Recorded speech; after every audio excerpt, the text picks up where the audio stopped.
Hey guys, so we're going to go ahead and pick up with our Diary of Anne Frank play. We are officially beginning Act 2. We are a little more than halfway finished with our play now, and you'll notice that every time that we listen, the tension is going to be going up. Here we go. On. In the darkness, we hear Anne's voice, again reading from the diary. Saturday, the 1st of January, 1944. Another new year has begun, and we find ourselves still in our hiding place. We have been here now for 1 year, 5 months, and 25 days. It seems that our life is at a standstill. The curtain rises on the scene. 17 It months. is late afternoon. Everyone is bundled up against the cold. In the main room, Mrs. Frank is taking down the laundry, which is hung across the back. Mr. Frank sits in the chair down left, reading. Margot is lying on the couch with a blanket over her and the many-colored knitted scarf around her throat. Anne is seated at the center table, writing in her diary. Peter, Mr. and Mrs. Van Daan, and Dussel are all in their own rooms, reading or lying down. As the lights dim on, Anne's voice continues, without a break. We are all a little thinner. The Van Daan's discussions are as violent as ever. Mother still does not understand me, but then I don't understand her either. There is one great change, however, a change in myself. I read somewhere that girls of my age don't feel quite certain of themselves, that they become quiet within and begin to think of the miracle that is taking place in their bodies. I think that what is happening to me is so wonderful, not only what can be seen, but what is taking place inside. Each time it has happened, I have a feeling that I have a sweet secret. We hear the chimes, and then a hymn being played on the carillon outside. And, in spite of any pain, I long for the time when I shall feel that secret within me again. Yeah, I think that's just you, Anne. The buzzer of the door below suddenly sounds. Everyone is startled. Mr. Frank tiptoes cautiously to the top of the steps and listens. Again the buzzer sounds, in Miep's V for victory signal. It's Miep! He goes quickly down the steps to unbolt the door. Mrs. Frank calls upstairs to the Van Daans and then to Peter. Wake up, everyone! Miep is here! Anne quickly puts her diary away. Margot sits up, pulling the blanket around her shoulders. Mr. Dussel sits on the edge of his bed, listening, disgruntled. Miep comes up the steps, followed by Mr. Crawler. They bring flowers, books, newspapers, etc. Anne rushes to Miep, throwing her arms affectionately around her. Miep! And Mr. Crawler! What a delightful surprise! We came to bring you New Year's greetings. You shouldn't. You should have at least one day to yourselves. She goes quickly to the stove and brings down teacups and tea for all of them. Don't say that. It's so wonderful to see them. Sniffing at Miep's coat. I can smell the wind and the cold on your clothes. Giving her the flowers. There you are. Then to Margot, feeling her forehead. How are you, Margot? Feeling any better? I'm all right. So Margot's been ill, which is really scary because they can't, get any help from any doctors. Also, can you imagine not having gone outside for a year and 5 months? So just the smell of outside on Miep's coat is enough to make Anne be like, oh, I smell outside. All right, so let's see how Margot's doing. We filled her full of every kind of pill so she won't cough and make a noise. She runs into her room to put the flowers in water. Mr. and Mrs. Van Daan come from upstairs. Outside, there is the sound of a band playing. Well, hello, Miep, Mr. Crawler. Giving a bouquet of flowers to Mrs. Van Daan. With my hope for peace in the new year. Miep, have you seen Mushy? Have you seen him anywhere around? I'm sorry, Peter. I asked everyone in the neighborhood had they seen a gray cat, but they said no. Oh, no. Mrs. Frank gives Miep a cup of tea. Mr. Frank comes up the steps, carrying a small cake on a plate. Look what Miep's brought for us. A cake! A cake! He pinches Meep's cheeks gaily and hurries up to the cupboard. I'll get some plates. Dussel, in his room, hastily puts a coat on and starts out to join the others. Thank you, Mipia. You shouldn't have done it. You must have used all of your sugar ration for weeks. It's beautiful, isn't it? It's been ages since I even saw a cake. Not since you brought us one last year. Remember? Don't you remember you gave us one on New Year's Day? Just this time last year. I'll never forget it because you had Peace in 1943 on it. She looks at the cake and reads, Peace in 1944. Well, it has to come sometime, you know. Hello, Mr. Dussel. How are you? Bringing plates and a knife. Here's the knife, Leafia. Now, how many of us are there? None for me, thank you. Oh, please, you must. I couldn't. Good. That leaves 1, 2, 3, 7 of us. 8. It's the same number as it always is. Always Mr. Van Dan and like miscounting the food. I left Margot out. I take it for granted Margot won't eat any. Why wouldn't she? I think it won't harm her. All right. I just didn't want her to start coughing again, that's all. Sure. And please, Mrs. Frank should cut the cake. It's not What's Mrs. the Frank's cake, difference? is it, Veep? It's for all of us.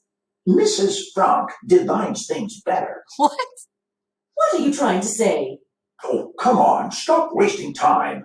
Don't I always give everybody exactly the same? Don't I? Oh, forget it, Curly.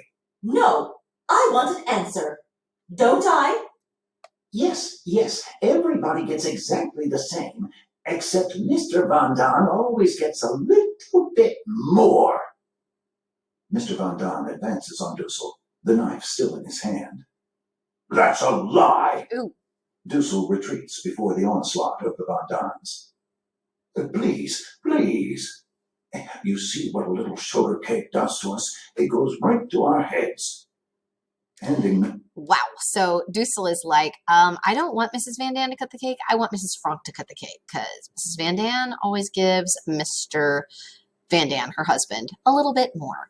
Notice how everybody's acting over this cake. Some people are really, really excited. You have Mr. and Mrs. Van Dan fighting over stuff again. Dussel wants to make sure that he gets his even share. A little bit crazy. Mrs. Frank, the knife. Here you are, Mrs. Frank. Thank you. Then to Meep as she goes to the table to cut the cake. Are you sure you won't have some? No, really. I have to go in a minute. The sound of the band fades out in the distance. Maybe Moshi went back to our house. They say the cats. Do you ever get over there? I mean, do you suppose you could? I'll try, Peter. The first minute I get, I'll try. But I'm afraid with him gone a week. Make up your mind. Already someone has had a nice big dinner from that cat. No, Peter is furious, inarticulate. he can't speak. He starts toward Dussel as if to hit him. Mr. Frank stops him. Mrs. Frank speaks quickly to ease the situation. This is delicious, Meep. Delicious. Oh, Dirk's in luck to get a girl who can bake like this. I have to run. Dirk's taking me to a party tonight. How heavenly. Remember now what everyone is wearing and what you have to eat and everything, so you can tell us tomorrow. I'll give you a full report. Goodbye, everyone. Oh, just a minute. There's something I'd like you to do for me. He hurries off up the stairs to his room. Pootie? Where are you going? She rushes up the stairs after him, calling hysterically. What do you want? Pootie, what are you going to do? Oh dear. What's wrong?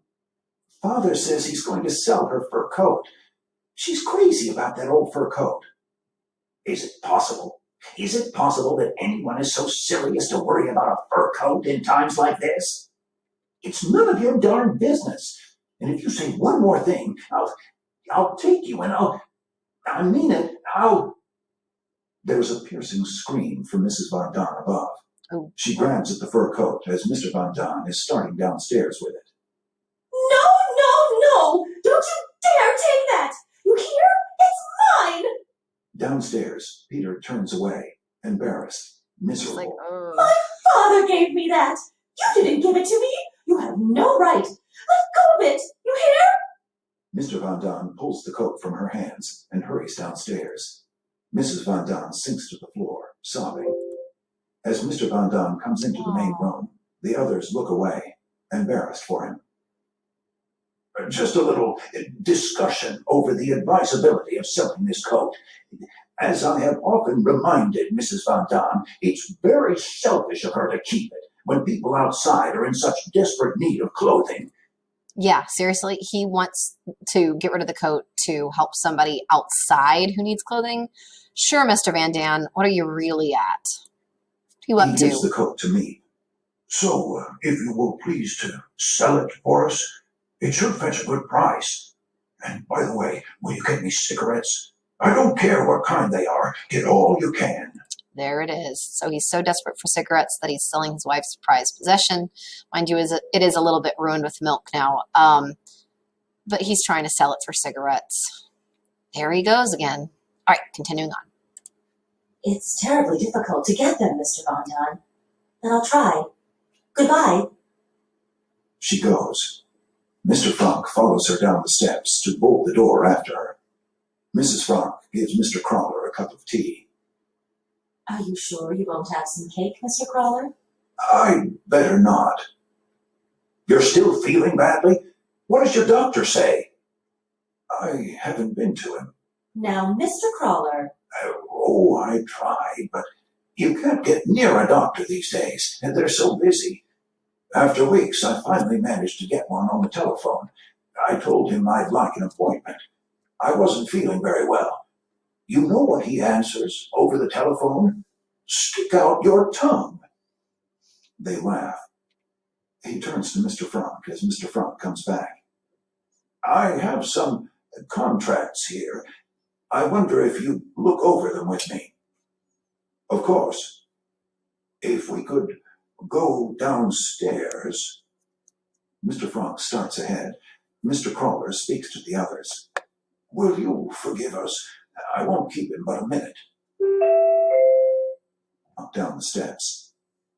What's happened? Something's happened. Hasn't it, Mr. Crawler? Mr. Crawler stops and comes back, trying to reassure Margot with a pretense of casualness. No, really. I want your father's advice. Something's gone wrong. I know it. If it's something that concerns us here, it's better that we all hear it. Uh-oh. But the children, what they'd imagine would be worse than any reality. He's saying they're going to worry anyway. Might As as well Mr. tell them the Crawler truth. speaks, they all listen with intense apprehension. Mrs. Van Daan comes down the stairs and sits on the bottom step. It's a man in the storeroom.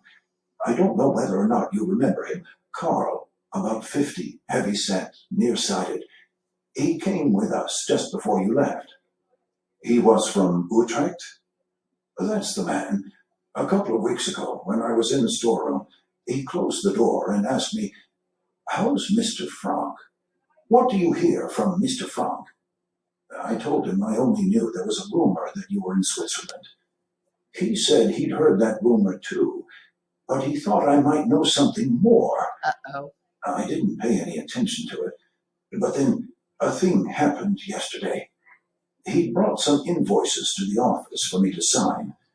As I was going through them, I looked up. He was standing, staring at the bookcase. Your bookcase. He said he thought he remembered a door there. Oh, no. Wasn't there a door there that used to go up to the loft? Then he told me he wanted more money. 20 guilders more a week. So this is quite a problem that Mr. Crawler is telling them about.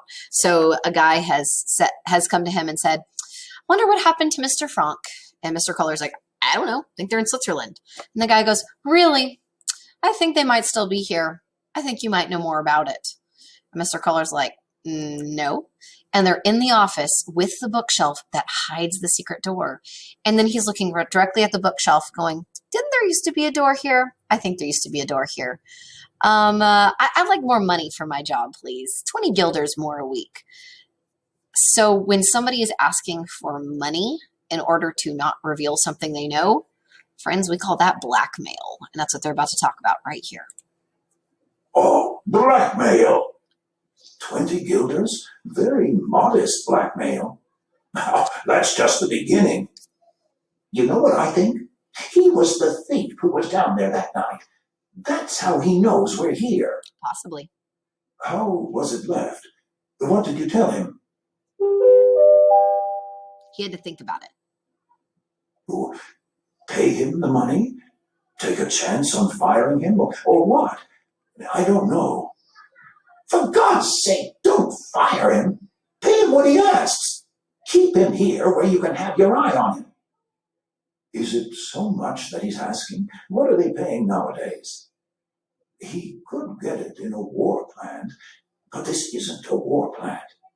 Mind you, I don't know if he really knows, or if he doesn't know. Offer him half, then we'll soon find out if it's blackmail or not. And if it is, we've got to pay it, haven't we? Anything he asks, we've got to pay. Let's decide that when the time comes. This may be all my imagination. You get to a point these days where you suspect everyone and everything. Again and again, on some simple look or word, I've found myself. So they're not even sure if it actually is blackmail. Mr. Collar's saying, maybe I'm just being really paranoid. It doesn't seem like it, but they don't know. So if Mr. Collar says, yeah, sure, I'll pay you another $20, 20 guilders extra a week, then that's almost Mr. Collar saying, yeah, I do have something to hide. Here's your hush money to not sell us out. But if Mr. Collar says, no, you don't need a pay raise, this guy could turn right around and then go rat out the Franks and the Van Dans if he does actually know about them. So they're in a really sticky situation. The telephone rings in the office below. There's the telephone. What does that mean? The telephone ringing on a holiday. That's my wife. I told her I had to go over some papers in my office to call me there when she got out of church. I'll offer him half then. Goodbye. We'll hope for the best. The group call their goodbyes half-heartedly. Mr. Frank follows Mr. Collar to bolt the door below. During the following scene, Mr. Frank comes back up and stands listening, disturbed. You can thank your son for this, smashing the light. I tell you, it's just a question of time now. He goes to the window at the back and stands looking out. Blaming Peter. Sometimes I wish the end would come. Whatever it is. Whoa. Margot! Anne goes to Margot, sitting beside her on the couch with her arms around her. Then at least we'd know where we were. You should be ashamed of yourself, talking that way. Think how lucky we are. Think of the thousands dying in the war, every day. Think of the people in concentration camps. What's the good of that? What's the good of thinking of misery when you're big? Anne. As Anne goes on raging at her mother, So Anne said, what's the good of thinking of misery when you're already miserable? That's stupid. Mrs. Frank tries to break in an effort to quiet her. We're young, Margot and Peter and I. You grown-ups have had your chance. But look at us. If we begin thinking of all the horror in the world, we're lost. We're trying to hold on to some kind of ideals when everything, ideals, hopes, everything are being destroyed. It isn't our fault that the world is in such a mess. We weren't around when all this started.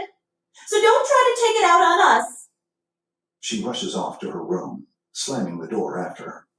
She picks up a brush from the chest and hurls it to the floor. Then she sits on the settee, trying to control her anger. She talks as if we started the war. Did we start the war? He spots Anne's cake. As he starts to take it, Peter anticipates him. She left her cake. He starts for Anne's room with the cake. There is silence in the main room. Mrs. Van Daan goes up to her room, followed by Van Daan. Dussel stays looking out the window. Mr. Frank brings Mrs. Frank her cake. She eats it slowly, without relish. Mr. Franck takes his cake to Margot and sits quietly on the sofa beside her. Peter stands in the doorway of Anne's darkened room, looking at her, then makes a little movement to let her know he is there. Anne sits up, quickly, trying to hide the signs of her tears. Peter holds out the cake to her. You left this. Thanks. Peter starts to go out, then comes back. I thought you were fine just now. You know just how to talk to them. You know just how to say it. I'm no good. I want you to notice how Peter is behaving that is different from what we've seen so far. Mr. Van Daan was going for the piece of cake that Anne stormed off and left, and Peter was already picking it up and taking it to her. So pay attention to how Peter is talking to Anne and some of his actions. I never can think, especially when I'm mad. That Dussel, when he said that about Mushi, someone eating him, all I could think is I wanted to hit him. I wanted to give him such a smack. That's what I used to do when there was an argument at school. That's the way but here, and an old man like that, it wouldn't be so good. We're going to pause on this video, and then there's going to be another really short video or shorter video after this one to finish Act 2, Scene 1. All right, to be continued.